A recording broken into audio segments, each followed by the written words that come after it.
Birmingham, Alabama Lyric Theater downtown. Please make some noise. How y'all doing today? My name is Roy Wood Jr. It is my pleasure to welcome you to Sloss Tech 2024. Welcome. You have survived. You are here. Clap it up if you're not from the city of Birmingham. If you're not from the city of Birmingham. All right. Keep it going if you're not from America. Anybody visiting from another country? Okay, there we go. Welcome, the three of you. Where'd y'all come from? Where? India. Welcome. Let me recommend the Waffle House. Fine dining. If you don't do nothing else, check out the Waffle House. Any other Southerners in here? You gonna co-sign on that, or y'all just think I'm joking? All right, that's all I'm saying. I mean, look, it ain't the best, but it's the best. You'll understand when you go. Go to one on the west side if you want the real Birmingham experience. We're here to celebrate the world of technology. We're here to educate ourselves about the world of technology. We are here to listen to wonderful speakers. We are here to mingle. We are here to make connections. That's why you got the lanyards on. You put them on. The police won't mess with you here. I guarantee you that. You got my word on that as well. Okay, no on that joke. But this is a very, very beautiful event. I'm honored to be here and be a part of it. Everybody's looking good as well. I feel like I'm the only person dressed like a supervisor. I had on dress shoes. I had to go and put my sneakers on real quick. My advice to those of you who are not from the city of Birmingham, if you're not from the South in general, just don't walk. It's hot. Okay, don't do it to yourself. You already learned that lesson yesterday, didn't you? Exactly. You thought you could make it 4 blocks. You can't. It's hot. Birmingham, this is the only place, all this good food we got downtown too, this is the only place you can gain weight and lose weight in the same block.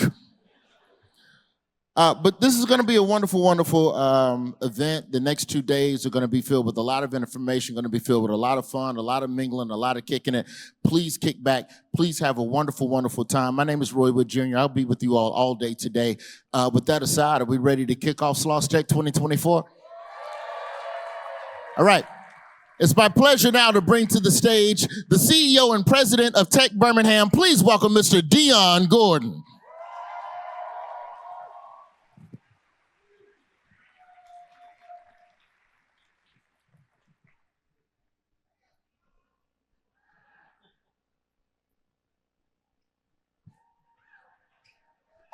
Sloss Tech 2024. Can you all hear me okay?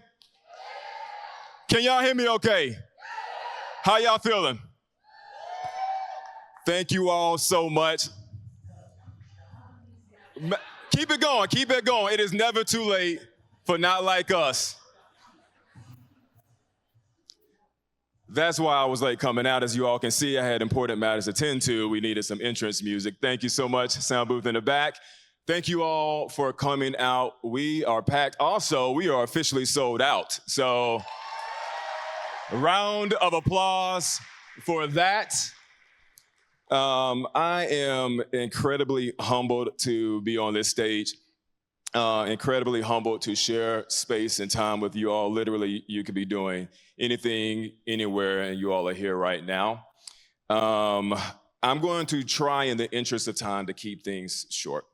LRY and Rashida and her team, they were like, Dion, please no more changes. I'm going to try to honor that. So I'm going to need you all's help. I want to lift up 3 things before we kind of get out of here and go on to our next distinguished visitor. The first thing is sponsors. 3 S's. First thing is sponsors. And I love and I hate this part because I cannot talk about all of the sponsors and all of the individuals who are involved in this. Rest assured, we are going to try our best to make sure we acknowledge and we honor you all's contribution, whether that is financial capital, whether that is in time or other resources, because truly we cannot do this without you all. I encourage you all to connect with the sponsors and those who have made this possible. But I do want to lift up one in particular, and that is our presenting sponsor. Round of applause for Innovate Alabama, please.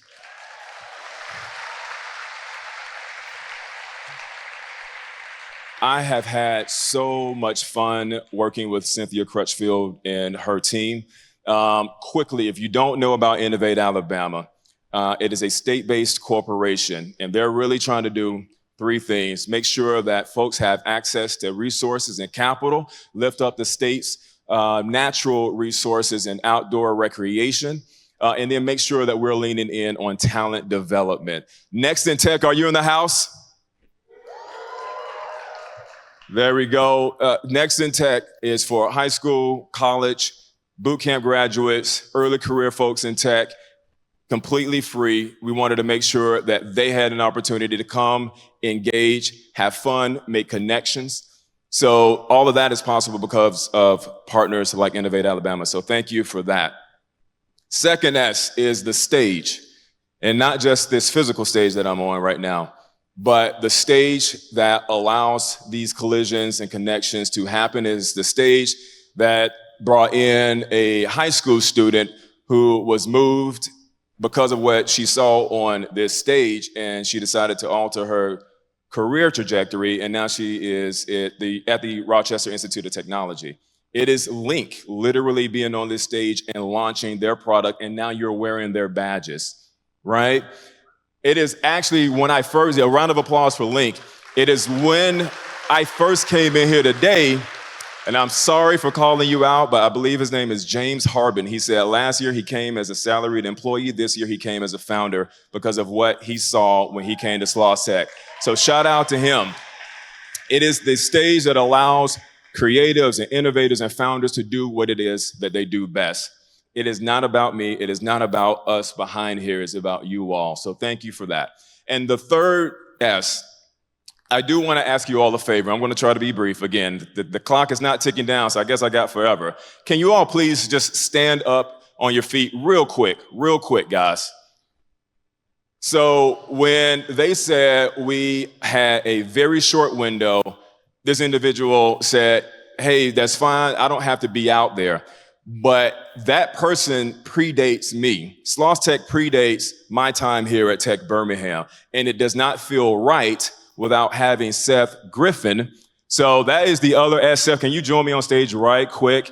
And as he comes out, give him the biggest round of applause for this man.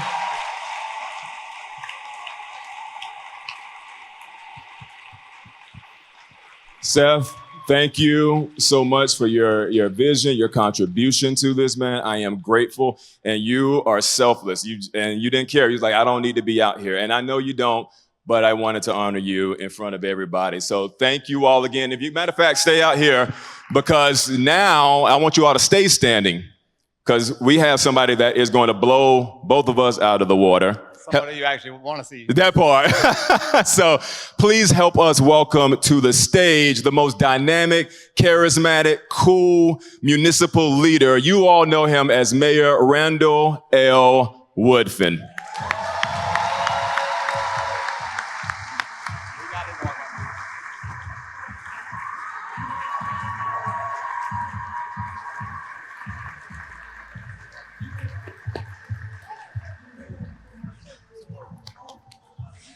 Nope. Come on back. Y'all know every time I speak at Sloss Tech, Dion has to stand on the stage with me.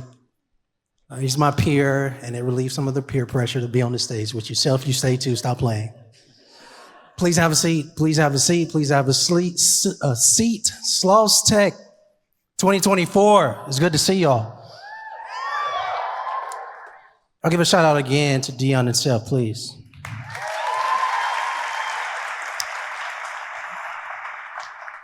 For your vision and for your creation and for passing the baton to an amazing brother. Thank you so much. Dion, as always, first of all, I'm overdressed. You look good, though. You look good. I'm at a tech conference and I got a full suit on. Okay, we'll talk about that later. Roy Wood Jr. came out here, everybody, and apparently we got 3 friends from India. And I just want to say, when you go to the Waffle House, hear me out. It is so important that you get the all-star. blueberry waffle, scrambled with cheese, patty melt, hash brown. And if the floor is too clean, you're at the wrong Waffle House. All right? Roy, I had to add my 2 cents, so thank you for that. We are in Birmingham, Alabama. This is my home. I want to welcome all of you who are not from Birmingham, and for those who are from here in this area, it's good to have all of you all here in the Lyric Theater. In all sincerity, a city, and I visit a lot of the cities across the country. When I go to those cities, I try to peel back and look under the roof of the hood of what makes those cities successful. And it's not the large corporation. It's not the biggest employer. It's usually down in the grit of that city, folk like y'all, entrepreneurs, innovators, risk takers, those who just fully only know how to dream, but to create. To be here at the Lyric Theater with you on this stage, standing in front of people who are creatives and innovators, I just want to say thank you for what you do. I also want to tell you this, Birmingham, Alabama, without a doubt, is open for business. And my job as mayor of this city, or any mayor for that matter, is to support those who are risk takers, those who are entrepreneurs, those who are innovators. So, Dion, Seth, all of you here, if we can be of service to you, if we can help you get to the next level, if we can help you co-create, we are right down the street. Please come see us so we can help you realize your dream, but also make our economy better. Enjoy the rest of Sloss Tech. Thank you so much.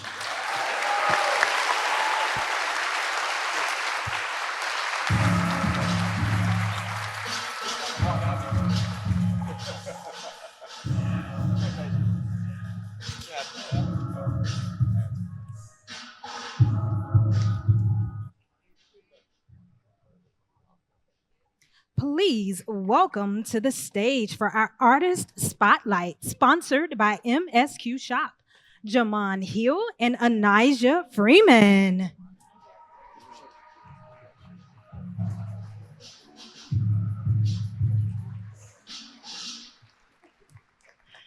Hello, hello, hello, everybody.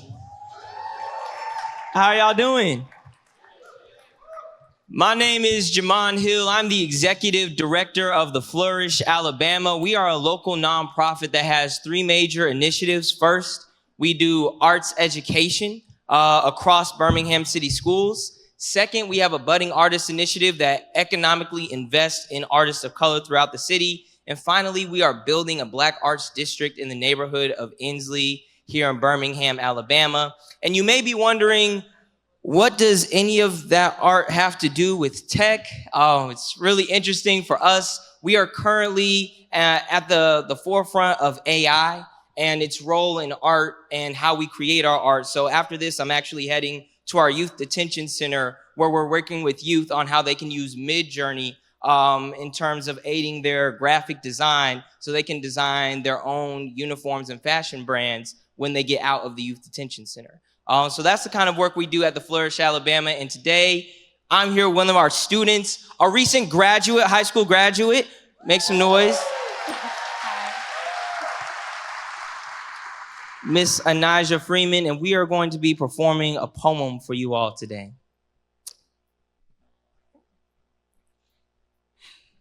We may begin things and easily forget the process.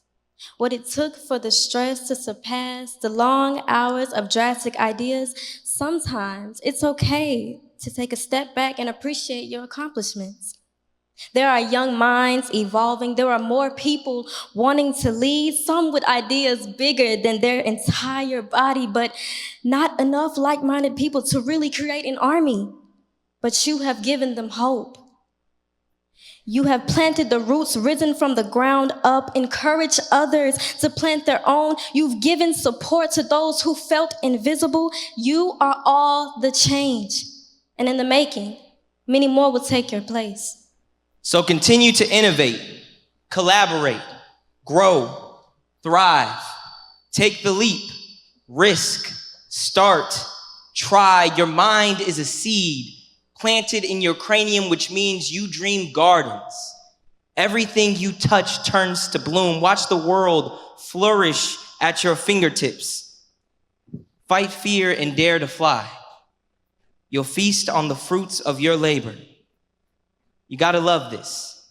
This little light of yours, this idea right here, right now, in this city, in this moment, is magic. Thank you all. Thank you.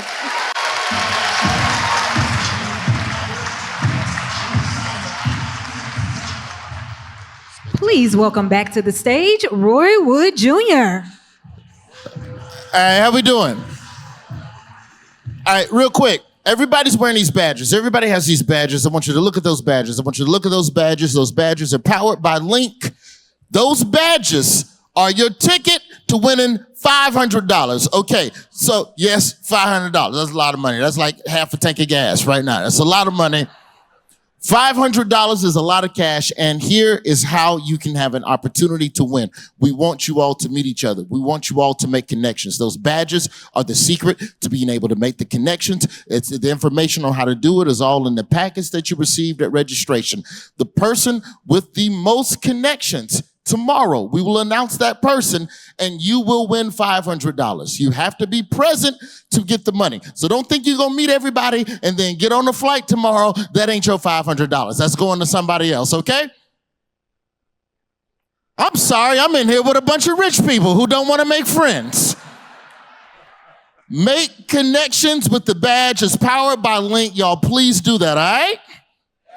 Okay. Moving on, you all, it's my pleasure to bring to the stage the CEO of a company that is sponsoring our wonderful, wonderful keynote. Please welcome to the stage the CEO of Concert IDC, the wonderful Deborah Hayes.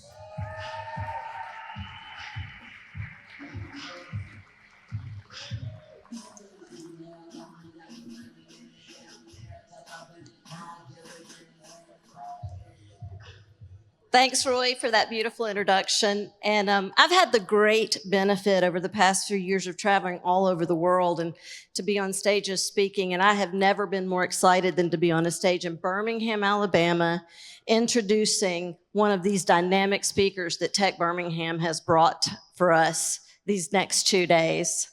I'm really excited to introduce the opening keynote speaker. Donna Sarker is the chief troublemaker of Microsoft's AI Extensibility program. She formerly led the Windows Insiders program at Microsoft. A keynote speaker, author, and entrepreneur, Donna defies convention with ventures like Prima Donna Studios and a wine bar. She's also doing all this while pursuing her sommelier certification. She has been recognized in both by Fast Company and Cosmopolitan Magazine. Ladies and gentlemen, a big round of applause. Please welcome to the stage, Donna Sarker.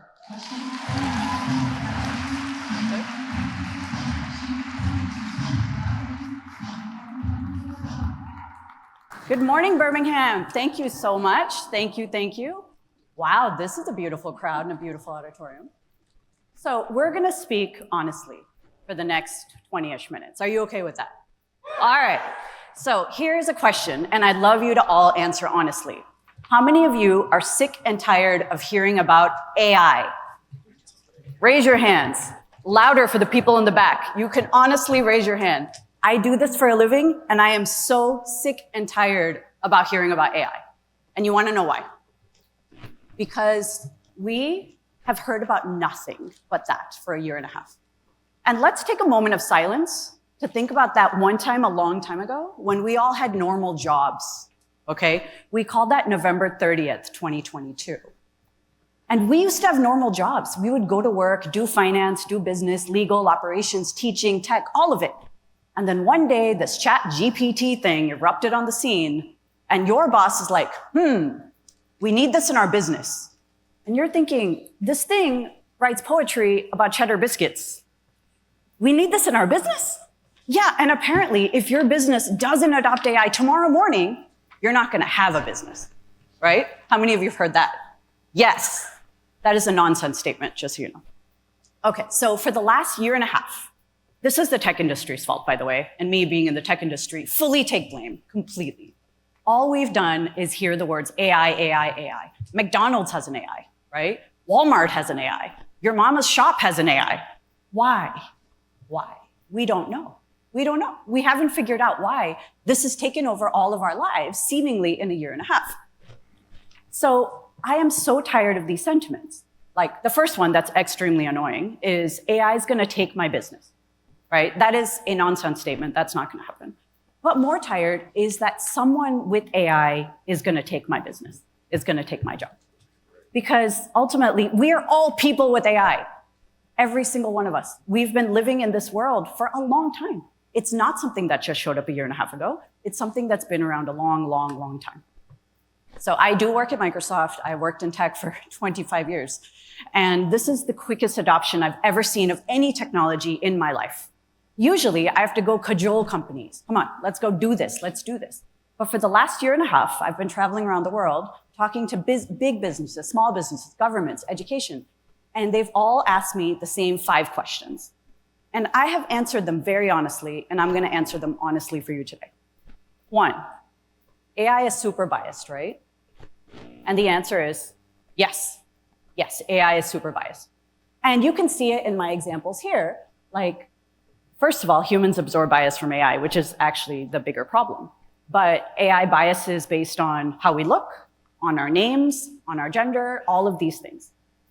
And that is a fact. And the real question is, why is it biased? Because it's made by seemingly smart people. So how can this thing that we're relying on our entire businesses for be so biased? And the answer is many, many things. Part of it is the technical specification. And I'm not going to do a dramatic reading of this technical specification for you because I would love for you to stay alive till the afternoon. But the answer is many reasons. But the most important reason that AI is biased is because of humans. Because we don't include enough humans, and we don't include enough humans with enough experience. So let's do a dramatic reading of how AI is built, okay? Imagine if I was going to work with your mayor and build an AI product that lives on a website that predicts the best barbecue joint. Ooh, this is like fighting words now at this point, right? Ready? So how are we going to do this? First of all, you need diverse data sets. What does that mean? We need data sets from Google, Yelp, TripAdvisor, your mama's recommendations. We need diverse data sets. And the problem with AI is that we really skew toward data sets from the West Coast of the US, which is not a good data set to base on because that's not most of the world. We don't look at data sets from the South, from other countries, from lower economic backgrounds, from all different parts of the world. And that is why the data set we start off with is inherently skewed. The other thing that goes wrong is when we don't remove personal identifiable information, right? We don't remove names, we don't remove ethnicity, we don't remove address. So then people are like, oh, this is women's data, this is people of color's data, and then that data is already skewed. And we don't underweight or overweight where data is skewed for no reason. So skewed data sets that we use to train on is probably the #1 reason. The second is we don't have enough human in the loop. So say I was going to train this AI model to predict barbecue, I would want people from all demographics to weigh in and say, is Saws the best barbecue? Who thinks so? Raise your hand. Is Dreamland the best barbecue? Raise your hand. This is just biased for me at this point. I'm just researching, okay? Because I've been on a calibration of barbecue while I've been here over the last 24 hours. So you need a human in the loop to be able to ask a question and say, good answer, bad answer, good answer, bad answer. But you can't have one human. You need diverse humans, different background, socioeconomic background, age, gender, all of these things. You need different kinds of humans to weigh in with what is a good answer and what is a terrible answer. The third thing is building the product. This is where you start to see the bias in products. You all remember the Black Nazi incident of last month, right? Yeah, that was unpleasant for everybody. And the reason that happened is because some programmer, such as myself, who was lazy, said, I'm going to remove bias in this product by saying be inclusive in the code that I wrote that calls the AI product, that calls the AI model.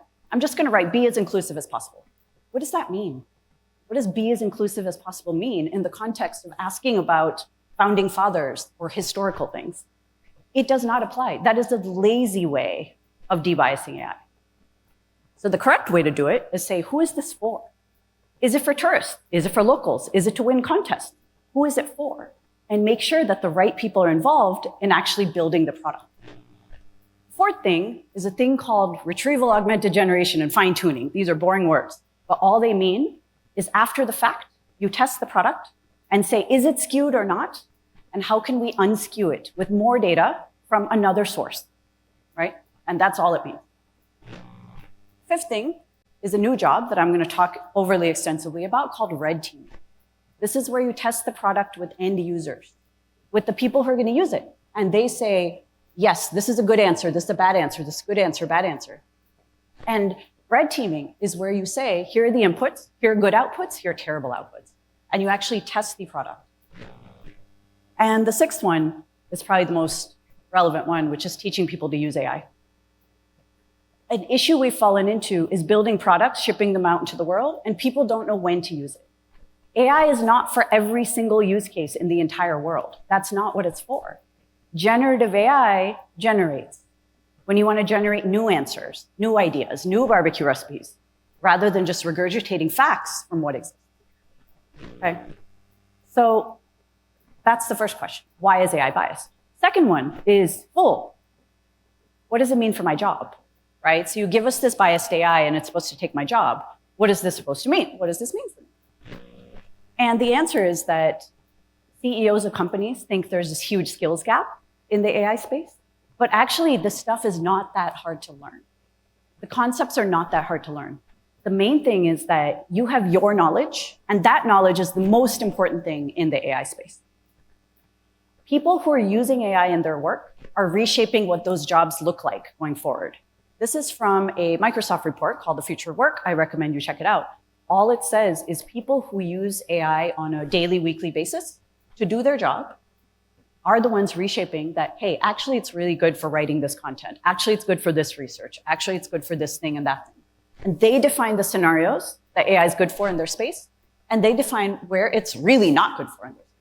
And that turns out to be really, really important because I do not know where AI is good for in health tech because I don't work in health tech. But all of you who do know that much better than me. There is a whole study that shows from BCG, Boston Consulting Group, that shows that companies who introduce AI, give it to one half of their people, and don't give it to the other half, they wind up really biasing their employees. The employees who get AI, they accelerate their career, and the ones who don't accelerate their career. That is already creating a digital inequity that does not need to be there. The fact that we're already seeing that in a year and a half is a problem, right? I don't like that. That doesn't make me feel good. And the fact that we've seen this 40% plus rise in global AI jobs in the last month and a half means that there are roles for everyone out there. Every company is looking for AI specialists, like every single last one. The US government, I don't know if you know this, I didn't know this, but they're requiring a chief AI officer in every single branch of their government, in every specific unit. Where are they going to get these chief AI officers? They're nominating people none of us have ever heard of. It's like some guy who taught it at some university. These are not experts. These are not people like you who are experts in an area. But the chances of you in this room getting tapped to be the chief AI officer for your business are really, really high because we keep seeing this over and over again. So, third question. Okay, cool. It impacts my job. But how do I create a role for myself? Okay, how do I create a role for myself? I believe everyone has a role to play in the AI-verse if they want to. And there are 5 kinds of roles that you can play. So the first one is, of course, if you are a machine learning AI person, how many of you train machine learning models in here? Hands. Got some nerds. Nerds, I like you. Good. Very good. I like that. I did this. It was so boring, but I did it, right? It was intensely boring. But if you are good at this, man, are you in business the rest of your life. But do us all a favor. If you are someone who actually goes and finds data, trains data, etc., document the biases in your product. That way we don't have to find them by accident. If you don't have enough data around people who live in Birmingham, Alabama, say that. Just say it in the product. Second job are experts in the problem space, which is a humongous group of you. That's probably every single one of you. You understand a business really, really well. You understand the business of health, of medicine, of finance, of software development. And you know that here are some unsolved problems from years and years and years past. And can we use generative AI to solve them, yes or no? What is a good solution? What is an excellent solution? And the best thing you can do is put some metrics around it, is to say, we want to move the needle on X thing by Y amount. Can AI help us do that? Yes or no? That keeps it from being random. That keeps it from being, oh yeah, we're like transforming our business with AI. How are you doing that? I don't know. It's old school product management. The third thing is data. How many of you are data nerds? Charts and graphs. Oh yeah, that's all of you. So I have some very good news for you and also some atrociously bad news. The good news, you're going to be employed forever. The bad news, you're going to be employed forever. That's just fact. You know how we can't let doctors retire right now because there's not enough doctors? Yeah, that's going to be you. In about 20 years, 30 years, you're going to say, I'd like to quit now and work on, my golf and barbecue game. And everyone's going to laugh at you and say, no, you need to babysit the barbecue database for the rest of your life. I am sorry. This is the life choice you made when you're youth. Now you have to do it forever. We're already seeing that. People are stealing data scientists from anywhere they can get them. The number of new data science jobs every week exponentially grows. So if this is a thing you're vaguely interested in, start studying it yesterday because you're going to be employed forever. The first rule of AI is, how good is your data? The second rule of AI is, are you sure? So these are just true. The third thing are people like me who actually build products. I get in there and I write C++ code because I'm 100 years old. But it's exactly the same. Instead of calling an API, I now call an API into a large language model for an AI product. That's it. And my entire job is to say, is AI a good solution for this or is it not a good solution for that? And as a software developer, my entire job is to make sure that I'm using it responsibly in the products that I am building. And then there's a new job. And this is a job that's going to infiltrate every industry. And it's going to have some weird titles. So you should prepare yourselves for this, because suddenly companies are going to start looking for this. It's going to be called red teamer, validator, admin, insider. All it means is someone who validates the AI product, solves the problem, and teaches people to use it. I call it humaning. This is humaning. Because this group of people have to be good with humans. You can't be like me and just talk to a machine and ones and zeros and expect to be successful. No. This person has to be good at teaching normal people why this AI product is behaving the way it does. And you think this is an easy job? This, I think, is the hardest job in the world. And this is where we're going to spend the majority of the next 10 years, is teaching people to use it. Because if we in the room find AI to be kind of exhausting and annoying, people in your life are really tired of hearing about it. Yeah? So that's the third question. The fourth question is, okay, that's a lot of options. How do I choose the role I want to create for myself in the AI-verse? And the answer is, you do it just like you've done anything else. Okay? First of all, every single one of us is going to be AI operators or validators, or both. Okay? Every one of us already probably uses an AI product. We probably try to make sure it's right or not, but we're going to have to do both. So as we're doing both, it's important to figure out your niche. And the richest will be in the niches, okay? So figure out what you want your niche to be, because a niche sets you up for credibility, uniqueness, personal brand, all of the things your niche has already set you up for. But in the AI verse, a niche is going to be even more important, because 99% of businesses are going to come from personal relationships. Because of issues like deepfakes, because of things like digital avatars, we don't know what's human and what's not. We don't know what's real and what's not. So your personal niche and personal brand is what's going to get you your business. And the ways to do it, and I've done all three of these, so I'm very happy to talk to you about it, is to first infuse it into your current job, maybe. Second one is start doing it on the side of your current job, maybe. Or the third one is start your own business on the side, nothing to do with your current job. Whichever method works for you, do the method. Because in some way or another, you should start infusing it into your business. So there are three ways that you can craft your niche, and I love all three techniques. I call it the and, the focus, and the bridge, okay? So the and is where you say, I have skills in this and that, and I want to live in the intersection of it. So I live in the intersection of tech, running a wine bar called Side Hustle, and running a fashion company called Prima Donna Studios. And it sounds like a nonsense made up thing, but it is a real thing. I built an AI product to predict the wines that people will like with my food at my bar, all based on Italian grapes. I, of course, had to try all of them, human in the loop, obviously. We don't want to poison anyone. That'll be disappointing. But that is a very unique niche. I am the only wine bar in Seattle, Washington doing this. But automatically, people are like, I want to see your AI predicted wine with human in the loop. Okay, interesting, fun. The second one is the focus, where you drill deep. A friend of mine works in HR. She said, I'm going to create a HR AI product because she knows a lot about it. So how does she niche down into the job that she already does, right? And the third one is called the bridge, where you take your knowledge of one world and apply it to the other. And that can really apply to so many of you who've had multiple careers. I went to fashion school a long time ago. I learned a lot about 3D visualization, all of these things, pattern making, stitches, darts, everything.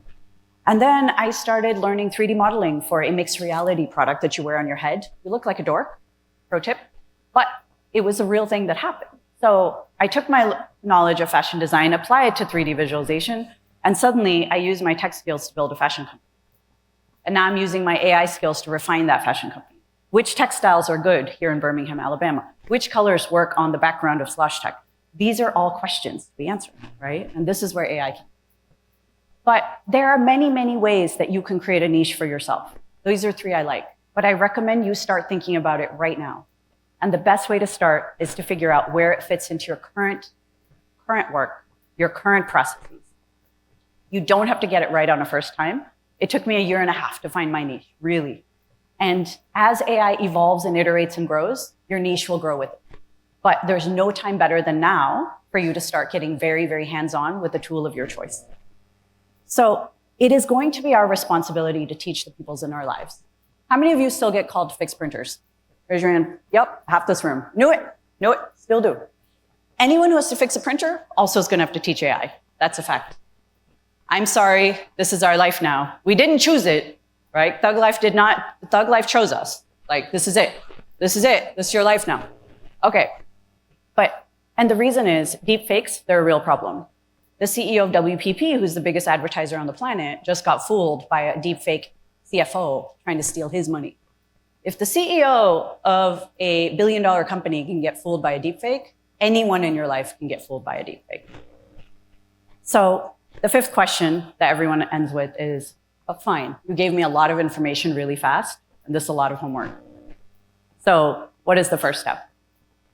Does anyone know what a Nokia flip phone is? Thank you. Once upon a time, there was a thing called a car phone. If you called someone with that, hopefully you're dying because it costs $20 a minute to make a call. So if you're not being literally murdered at that moment, do not use it, said my mom to me. Second one, Nokia flip phone. We were so badass though, right? It could do 3 things. Call people after 8 o'clock. Yes. Text, where are you at? Where are you at? Where are you at? Slowly. BBB 88899. Where are you at? Third one, play Snake. Snake champion right here. Snake champion, okay? Snake champion. We are not there yet with AI. We're at the Nokia flip phone era. We're not at the iPhone era. To get us to the iPhone era, we need all of you to be players in the AI verse. And the way you're gonna do it is do your homework, okay? And I'd love everyone to take a picture of this slide and do your homework right now, okay? Take a picture. First, get really familiar with an AI tool in one part of your life. 2, write down the good scenarios and the bad scenarios. 3, share with everyone in your life. Tell people. Get them used to the tools. The way to become an AI expert in your space, which all of you will be, is by getting hands on it from now until the end of time. Because we're still fixing printers from 20 years ago. You're definitely going to be teaching AI in 20 years. Thank you so much, Tech Birmingham.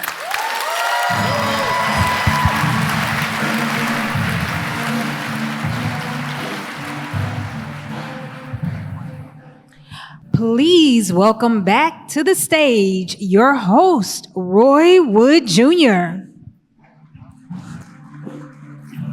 One more time for Don, everybody. Y'all give it up one more time. A wonderful, wonderful keynote. I want to add something real quick about AI, real quick. Do not work on any AI that fixes stand-up comedy. Stand-up comedy is perfect. It is a perfectly good occupation. Please do not change none of it. It is great. Oh my God. Did you see the Chappelle thing they put out yesterday? Yeah, okay. All right. Other than that, I'm breathing fine. With that aside, I want to tell you all real quick about a wonderful, wonderful organization, Innovate Alabama. Innovate Alabama is the first ever statewide public and private partnership that promotes the concepts of entrepreneurship, technology, and innovation. Let me say that again. The first statewide public and private. Y'all know that the private sector moves way faster than the government, right? Right? Y'all are aware of that. Are you aware of the government? Do you know how slow the government moves? The government still got flip phones. So to have an organization like Innovate Alabama here, creating concepts and creating ways to better further programs that support the entrepreneurship ecosystem, that support the technological ecosystem, that support innovation is a beautiful, beautiful thing. Innovate Alabama has been around for years, and they've been doing a lot of amazing stuff. And most recently, they started a very, very, very amazing fundraiser that is going to change the game and help to create opportunities within technology and help to support bills and referendums that will help keep the creators and entrepreneurs that live here creating here in the state of Alabama. Let's hear a little bit more about Innovate Alabama.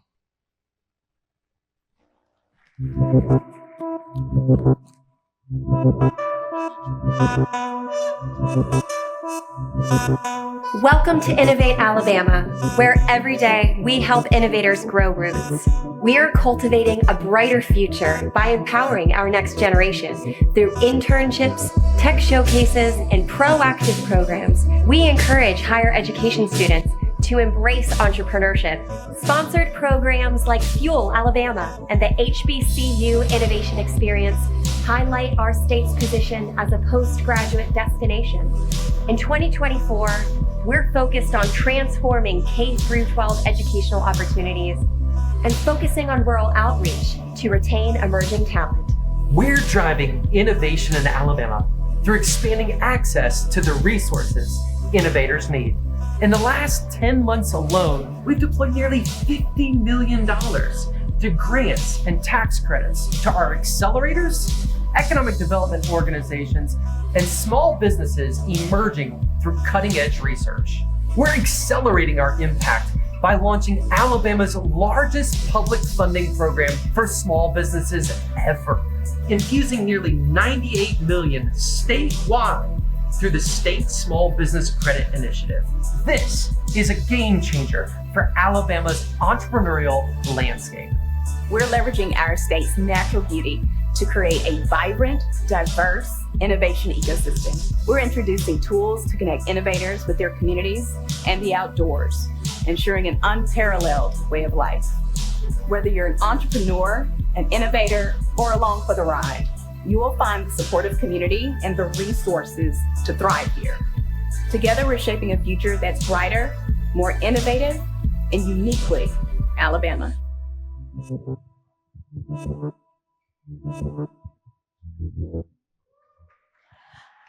Please welcome to the stage Kelly Clark, Managing Director for Prosper Health Tech Accelerator, and Dr. Rodney Sampson of Innovate Alabama and 100 Black Angels and Allies Fund.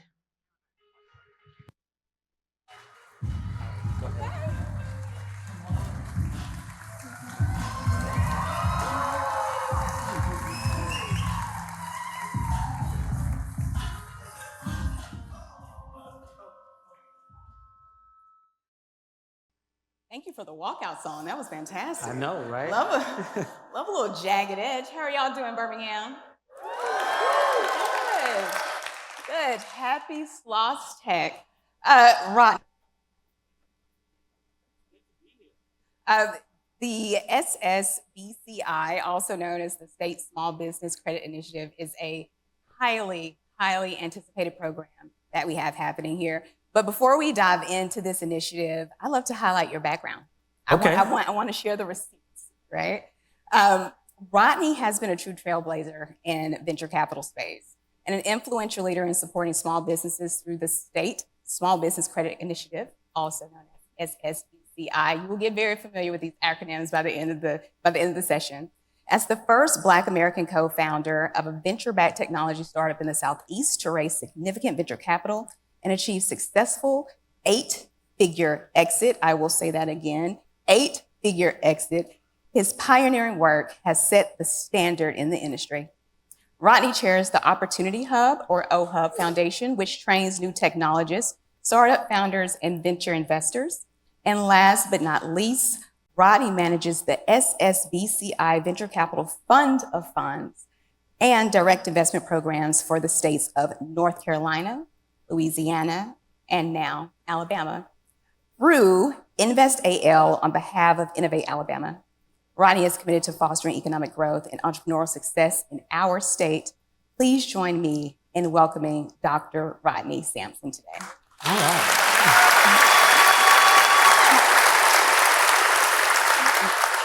Now, for those of you who aren't familiar, just last week, Governor Ivey announced that Innovate Alabama is set to receive $98 million to continue its support of Alabama small businesses.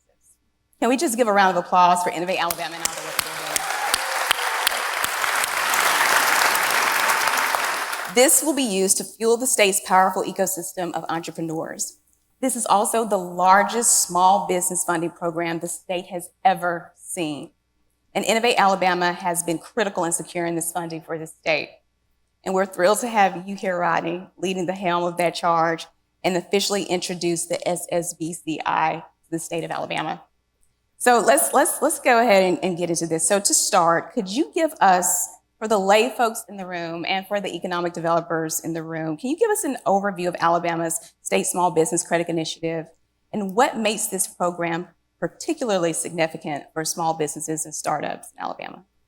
Excellent. Well, again, it's exciting to be here at Sloss Tech. The people in the room, the energy in the room, I felt it coming into the door. So why don't you all give yourselves a hand? I've got to let folks know when I travel around the country and the world that Birmingham's and Alabama's ecosystem is on fire. I mean... All right now.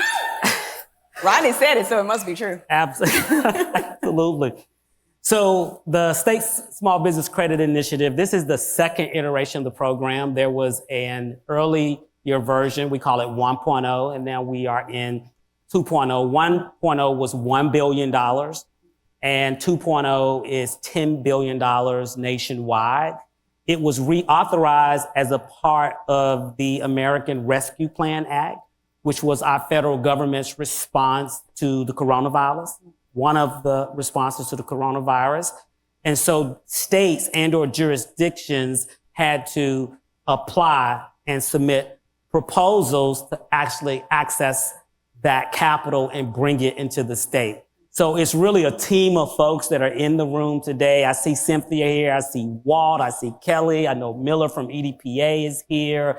An entire team of folks and folks that also work alongside with me. My wife, Shantiria, is here. Trivia is here. Vicky's here. I just like to give the people who do the work a shout out. Shannon, I see you in the room as well. All of those people are involved in driving this program forward to get it to this point today.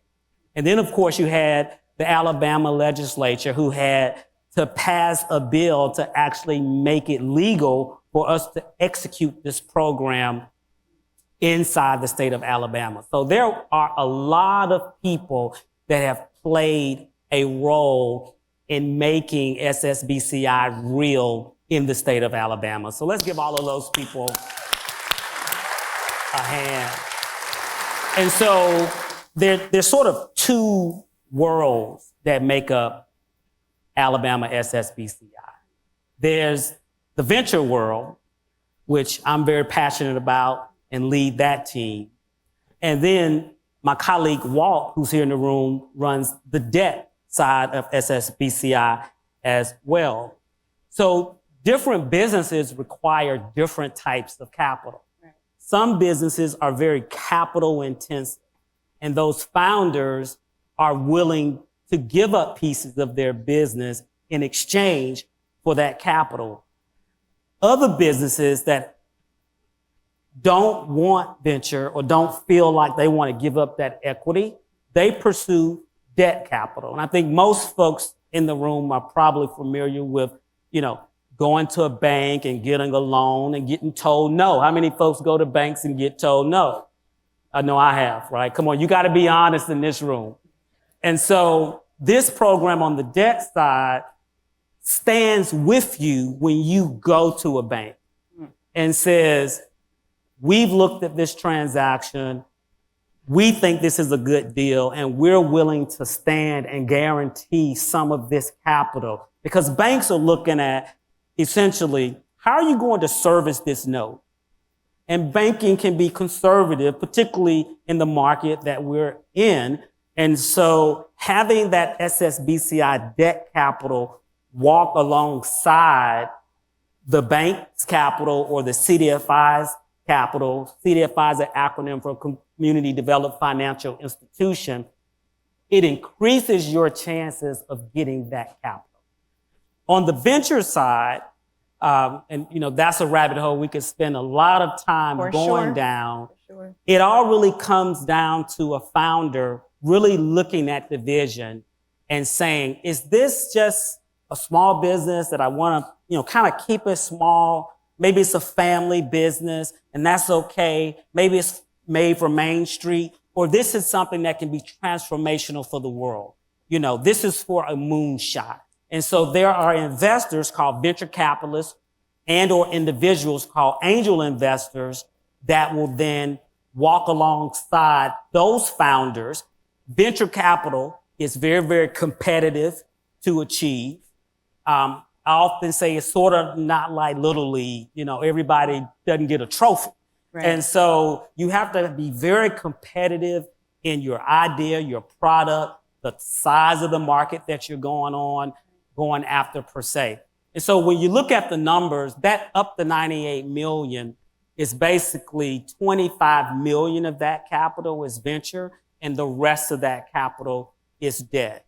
And then inside of the venture capital program, there are two funds. One is direct investment, where our team coordinates investments in collaboration with the CEO of Innovate Alabama, and we invest directly inside of a company on a one-to-one basis. Means if you're a startup and you've got $1 from an angel, we can invest up to $1 into that respective startup. Then there's the fund of funds program, which means we trust our capital with venture funds, and those venture funds then invest in capital. Fantastic. What I love about this approach is how holistic it is. Yes. It has multiple options for entrepreneurs who decide to take different paths. If you want to go high growth, if you want to create a sustainable business that remains in your family, creates generational wealth, the options exist. And so I appreciate you all doing that work and considering the ecosystem holistically. On the topic, I want to pull on a thread. One part of this that I think is really, really interesting, one of the key aims of the SSBCI program here in Alabama is to support socially or economically disadvantaged individuals. I'm new to the acronym, so I'm assuming we can also call that SETI. SETI. There we go. I'm new to it as well. I think these acronyms, some think tank somewhere, they come up with these acronyms and we try to operationalize them, but SETI is that terminology. SETI. And SETI is so broad. It's not, just limited to race and ethnicity. If you feel like, and it's a self-selection program. There's some people who don't self-select into SETI, and that's okay. But if you want to identify as being someone of color, Black and brown, perhaps you are a woman, a veteran from a rural community, or also in what's called a community developed financial institution, CDFI, low income census tract. If you identify as LGBTQIA, there's so many different ways you can self-select into SETI. And it's important for us to focus on reaching our SETI goals, which are, I'm just gonna round it up, it's like 56 plus something percent, almost 60%. When we reach that goal, we unlock more capital for the state. And that's what is important to keep in mind. So whether you are building a health tech startup in rural Alabama, or you're building an AI startup right downtown Birmingham or Montgomery, there's a geographical construct that also allows you to be considered as a steady borrower or a steady investee. So it's a very, very important opportunity. The geographical component is very, very critical, because if you look at particular venture capital in our country, and we're in a very, very contracted market right now, the capital is really not flowing like it was 2 years ago and before that. But if you look at venture capital as an asset class, I often joke that venture capital is about as old as hip hop. Maybe not as cool as hip hop, but it's about the same age. The majority of that capital is concentrated in 3 states. And I bet you all can guess the states: New York, California, and Massachusetts. So that basically means the rest of America is essentially underserved by the asset class. And one thing to keep in mind is that there's a lot of money in these underinvested communities. We've just got to do the work as ecosystem builders and motivate those with money to get into the ecosystem.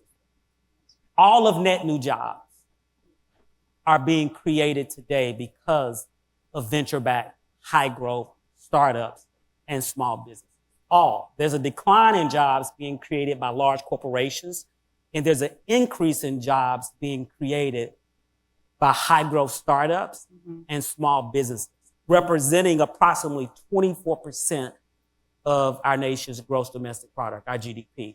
So if you want to grow a community, that community is Alabama. If it's the South, if you want to grow that community, you have to infuse risk capital into that community so that you can create these net new permanent jobs. And the reason they call them permanent is perhaps the company doesn't make it, but that person then has the skill set to go work at the next company that's coming online. Absolutely. Let me ask you a question. So when it comes to that participation, what are best practices for that? What have you seen work to get that participation happening?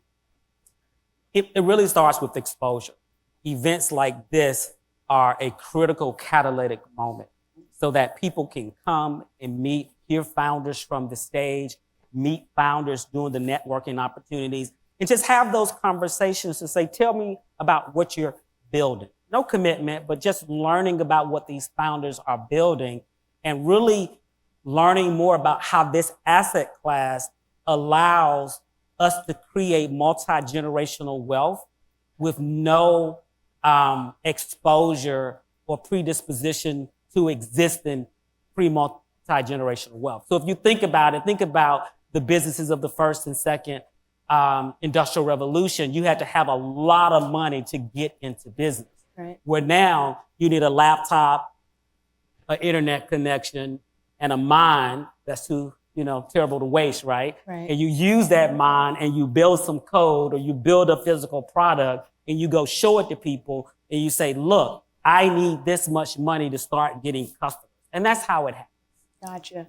Well, Rodney, you've given us a great foundation here, particularly for us lay folks here in the room who are just getting acquainted with the inner workings of what's happening in our ecosystem when it comes to policies and initiatives like this.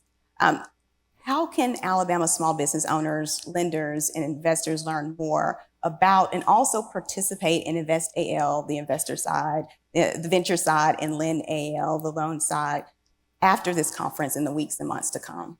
Absolutely. The call to action for everyone in the room, even if you are not a lender or founder or an investor, is to tell a founder, lender, and investor to go to Innovate Alabama's website, go to the SSBCI section. There are 3 forms for the venture. There are forms there also for the debt, and they will apply to you. You complete that form, and that's how the process starts. And there's also technical assistance partners that can help you get ready as you prepare your pitch decks or your business plans, because there's different things required for the venture versus the debt. Our TA partners are there, and we'll be on site at the breakouts today, and you'll be able to meet our entire team. And we look forward to seeing you. Fantastic. Rodney, thank you. Thank you. Thank you for sharing your genius with us. Absolutely.